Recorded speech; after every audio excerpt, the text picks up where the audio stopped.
After prison, Levi thought his life would finally improve in ways he'd been waiting for a long time. And they did in many ways. However, in other ways, they didn't. Levi faced rejection after rejection and soon found himself asking God, "Where are you?"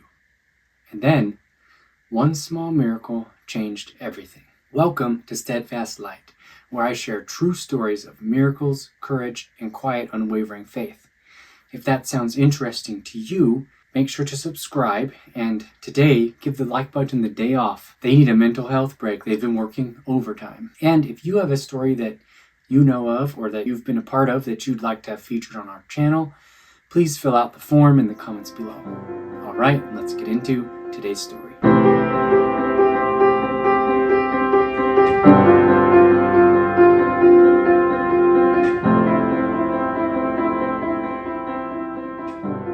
One year ago, in 2024, Levi woke up, walked himself to the breakfast cafeteria. After sitting for a while trying to eat, he got up, took his food, and went to his bed and started packing his belongings. Today was the day that Levi was leaving. After he finished packing, he looked next door at the bunk and saw that his friend was awake. So he went and gave him a hug goodbye, and then down the row he went, giving friends hugs goodbye, people that he would probably never see again. Soon, a guard came up to Levi and said it was time to go. So Levi followed the guard out through a big metal steel door that Levi heard loud clicks come from as it unlocked and slid open, and he could feel the rush of the stale air-conditioned air in this other part of the building. Levi walked through the door, and he was told to put on some civilian clothes. Breathing a sigh of relief, knowing that he would never have to wear orange again, Levi gladly put the clothes on. Hands shaking with anticipation, he followed the guard out to the bus that would take him to freedom. While riding the bus, he saw the sunshine, the landscape without a fence for the first time in years, and he felt excited about the future, looking forward to the possibilities for life. As he rode the bus, he started thinking about all he was going to do now that he could go and find good employment, and he was sure he'd be able to find a job.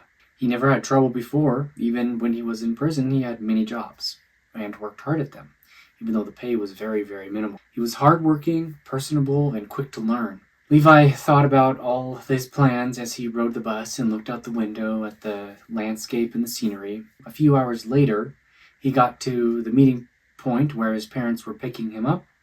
He grabbed his belongings and walked down the bus steps and saw his parents and smiled and walked over to them and gave them a hug. Happy to see him not in the prison setting.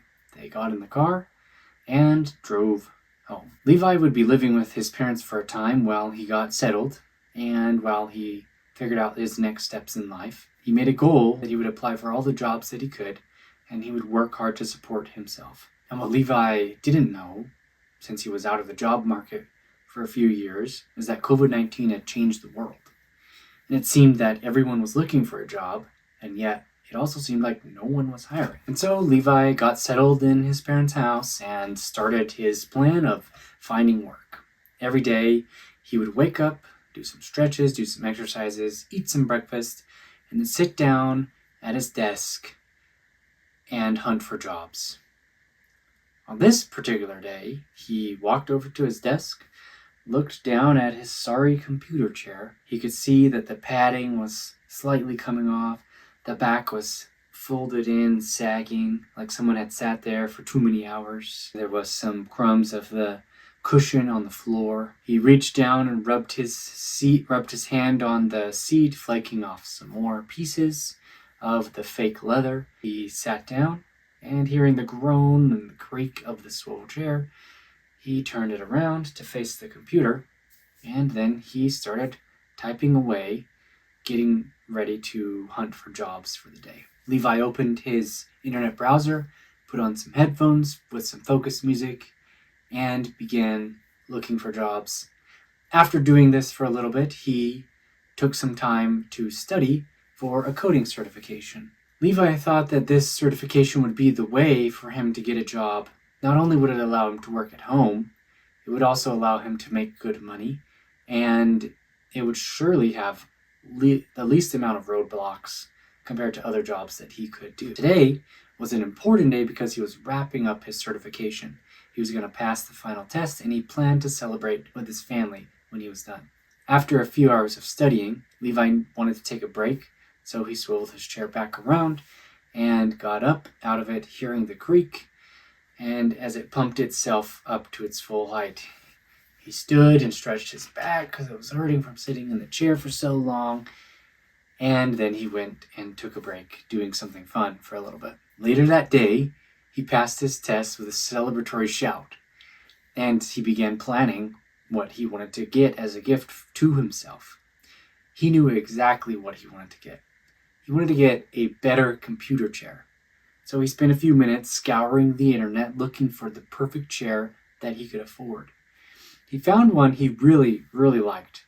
It was a really nice gray gaming chair that was perfect in cushion, nice cushions. It would support your back and the lumbar spine, and it would just help you feel good. It also had the ability to lay fully back, all the way down, in case if Levi needed to take a nap while he was working. He looked at the price for this chair and unfortunately realized there's no way he's going to be able to buy that right now. He doesn't even have a job. So he noted the chair down and promised himself that once he got a job, he would be buying that chair. This is something about Levi. He knew that he would get a job. He never gave up. Most of his day was spent looking for, finding jobs and networking so that he could get a job that would pay him well. The next day, Levi spent a few hours applying for every coding job he could find. After a few applications, his back ached, so he stood up, stretched, took a break from his ragged chair, and then he sat down again and mowed through as many as he could. After about 40 applications, he started to worry. He wasn't getting any calls or interviews. What was going to happen? Maybe people didn't want to hire a felon. Eventually, Levi did find a small contract job that was training AI. If you're not familiar with how AI gets trained, it works like this. If you've heard of ChatGPT, it's a AI that you can go and ask questions to on the internet and it will give you answers. So if you wanted your ChatGPT to answer you like it was Shakespeare, you could supply it a bunch of Shakespeare's plays for it to read, and then it would know how Shakespeare speaks, and it would be able to answer your questions in Shakespearean talk and language. Essentially, you feed the AI information, and then it knows the information well enough, and it can now do certain functions. Levi got a job training AI. He would wake up, go to work, and work long hours, sometimes working in the night. Some days he worked really long hours. Some days he didn't really work many hours. It was kind of unpredictable, but it paid the bills that he had and allowed him to save some money as well. Unfortunately, though, the contracts weren't always steady and coming in very much. At times, he would have to use his credit cards to make ends meet and to survive. As his expectations of getting a good paying job wavered a little, the reality of his situation and many others like him set in. He started feeling desperate and depressed. So Levi applied to jobs he didn't even want to be in. He sent in applications to gas stations and to fast food, even construction. The fast food said he was overqualified, and construction said he didn't know enough. This pattern of applying to jobs and getting rejected went on day after day, week after week, thinking some doors would open only to be closed again. One day, Levi woke up and just laid in his bed. He felt too angry to get up. Feeling anger rush through him, he felt like a boiling pot of hot water. Looking up at the white, speckled ceiling, he yelled at God, "You promised me blessings beyond my imagining. Where are you?" After his rage subsided, Levi slowly got out of bed, got dressed, and made himself ready for another day of doing what little AI work he had from his contract, as well as applying to other jobs. When he walked over to his computer, he sat down in his worn and ragged chair Hearing the creak of it as it took on his body weight and seeing more flecks of fake leather on the floor, he spun the chair around, listening to the music of the creaking, and then got started with his work. Levi did what he could for the day and then decided to take a break and be done for the day and work again tomorrow. Later that evening, as Levi once again was in bed, staring once again at the ceiling, he thought about all the friends he had left behind and the community that he had when he was in prison, and realized that his social circle now was basically his mom and his dad. He started feeling a little bit sad about that and about his situation. In an effort to help himself feel better and to improve his situation, he said to himself that tomorrow I'm gonna go thrift shopping and just see what I can see. So in the morning, he woke up, told his friends that he had that he was going to go thrift shopping. They decided to go with him. When they got to the thrift store, the friends asked, "What are you looking for?" And Levi looked around and said, "I don't know, a computer chair." They started going around looking at all of the items that people had donated, laughing about what they could use them for. These golf clubs over here could be a great cactus decoration when painted. That old piano could be refurnished to be beautiful again. They even found a kitchen timer that looked like a chicken, and to turn the timer on, you turn the chicken's head. They had some good laughs at that, and then they kept walking around. Levi didn't find anything in this store, so they got back in the car, and Levi said, "Let's go to one more." Walking into the next store, Levi and his friends once again strolled the aisles, repeating a similar pattern as before. One of his friends went off to go look at the clothing, and Levi kept wandering around, and he got to the office section. When he got there, Levi stopped in his tracks, and what he saw changed his outlook on life. For weeks now, Levi had been dreaming of a better computer chair. He spent his days in a chair that didn't support his back and that made his hips hurt, and it made the floor dirty. And there, in front of him, at this thrift store, was the most expensive, nice computer chair.